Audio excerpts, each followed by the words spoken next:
Katie Gansey, and I'm here for Computer Connection, and we have two guests with us today. We have Dan Barrett and Kent Kiefer, and they both work with downloadable music on the internet. So if you guys could tell me a little bit about the name of your company and what you guys do. How about you, Kent, first? Oh, okay, that's me. Yeah, our company's been around for about 10 years now, Katie. We started out as a traditional record label, putting out CDs and cassettes and so forth. And at the end of 1995, we decided to make the big leap into the digital domain. And we were actually the first company in the world to sell music directly over the internet in full CD quality, which I think is going to be a major advance for the music industry. And we've been having pretty fair success with that so far. And so when someone downloads it from their computer, where do they put the music?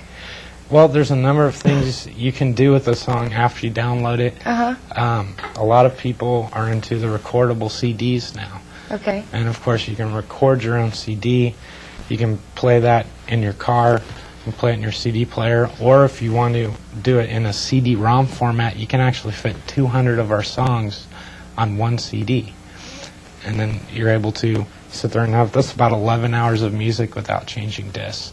You can also put that on a cassette, or you could just leave it to your hard drive, listen to it on a computer. And we also have a new device called the MP Man 2, which allows you to take it anywhere you want to go.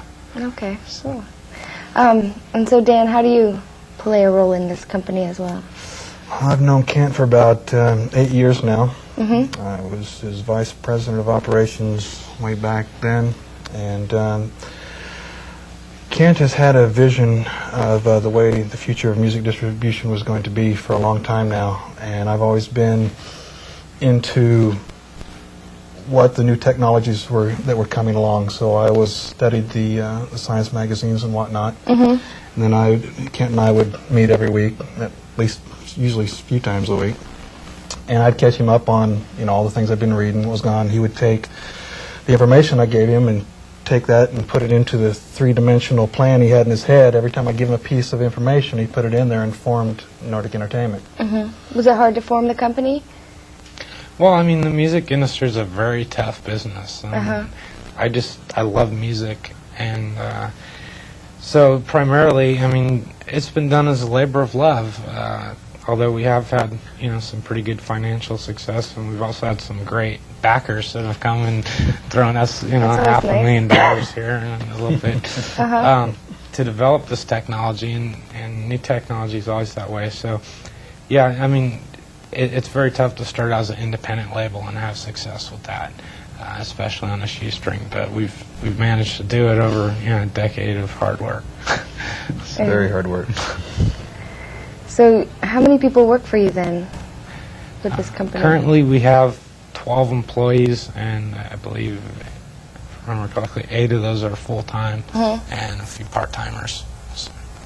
And are you based here in Napa? Yeah, our main headquarters is right here in Napa.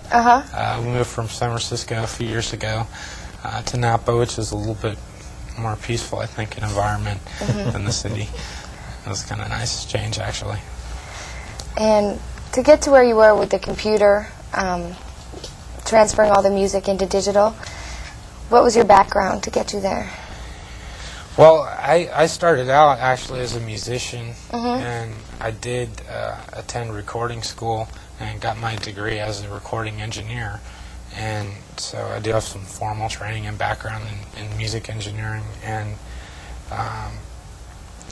digital is just the final medium, really, when it comes down to it, because you've reached a point where you're not buying the plastic or the paper, you're just buying pure music. And see, when I was going to recording school, we were still mastering vinyl. I mean, CDs weren't really even there. I'm dating myself a bit, but everything was very, very new with digital, and they kept saying that this digital stuff is going to be the be-all, end-all for music eventually, and I guess I just really took that to heart.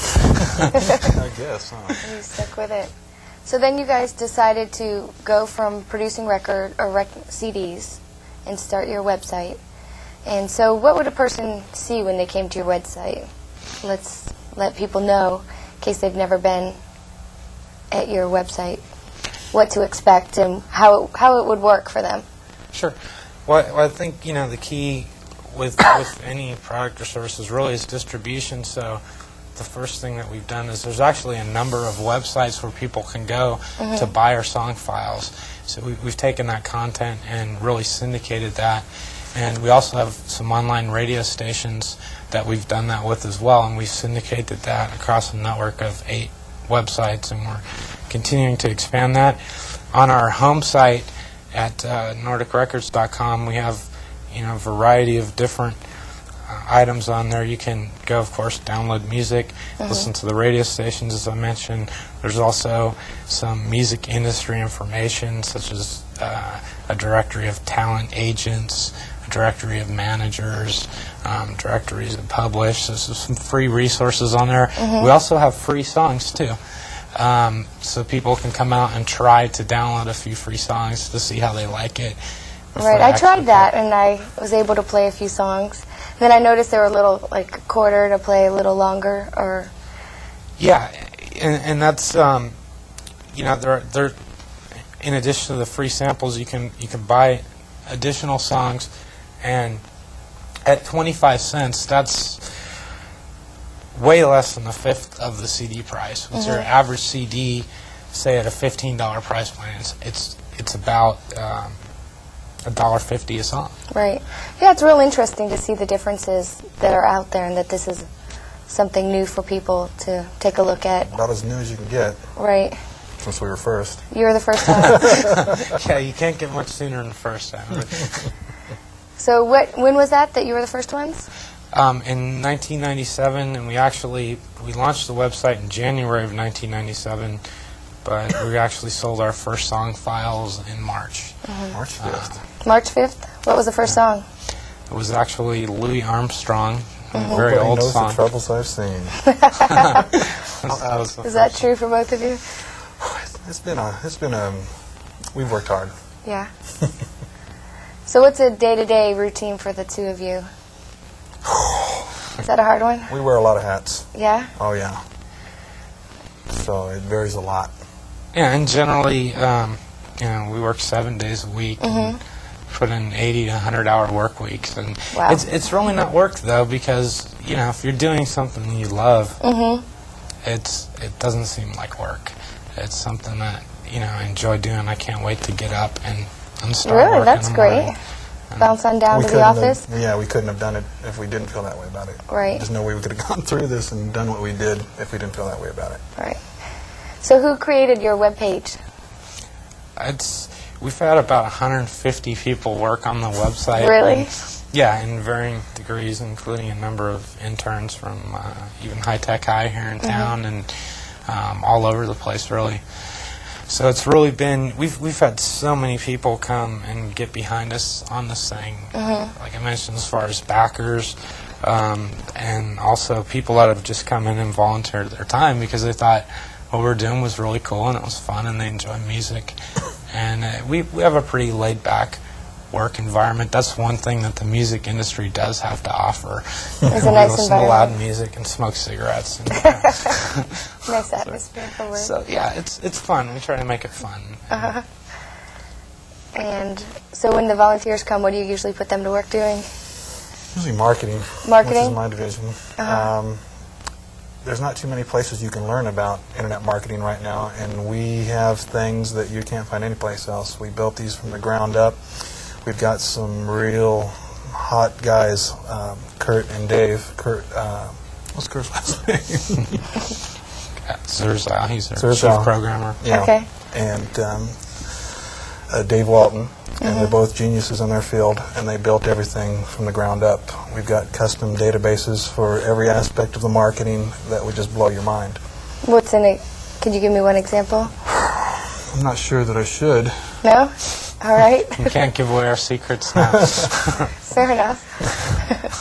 Do you find there's a lot of competition for you guys out there? And really, I mean, the first year or so, we're almost 2 years into this thing, there was absolutely no one doing this. Great.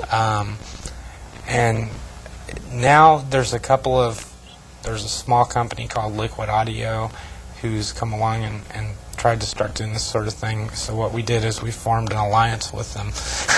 So really, in essence, they're not competition. Capitol Records did one deal with Liquid Audio with their technology to sell a Duran Duran single. And what happened was the record retailers got so up in arms about it that they're not going to do it again for a very long time. Because if you think about it, if you own a record store, and we own a small record store as well here in town. Oh, you do? Okay. You know, you're basically cutting out the need for a record when you can buy music at home. And that's one of the beautiful things about the net. It's freeing us up from doing the things that you don't want to do.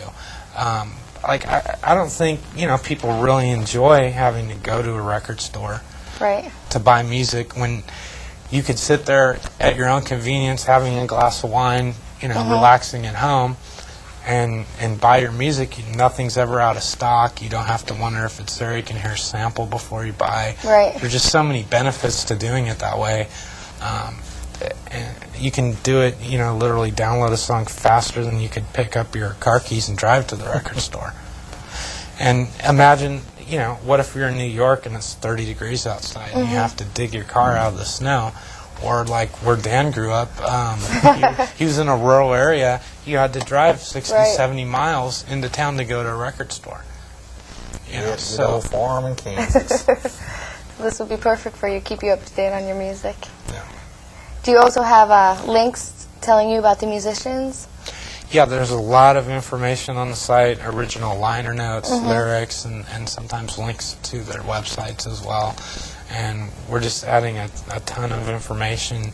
And a lot of this stuff is historical, too. We're reissuing a lot of the early recordings on the Edison label, and you have some very classic songs that were hits at the time that these records would be lost forever if we weren't going and digitally cleaning those records up and making them available again. It certainly wouldn't be cost effective to distribute them on a compact disc. Oh, that's great. Yeah, like Enrico Caruso right off the wax cylinder.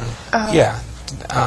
In the turn of the century. So these early recordings, you know, there's a lot of different applications for it, as well as we license to motion picture and television shows and so forth. How do they use your services then? Well, see, traditionally in a music clearance house, what you have to do is, if, say, you're a music supervisor for a television show or a film, you have to go and check out, just from memory, CDs at a sound library and go back and dig through this pile of CDs and try to figure out what would work for your scene. And obviously on the net you can go into a search engine, you can pick I want something from 1920s Germany. Search for that, find that song, listen to samples, see if it's appropriate, and if you like that, they can simply download the master that they'll use in their film and then contact us to do the sync license.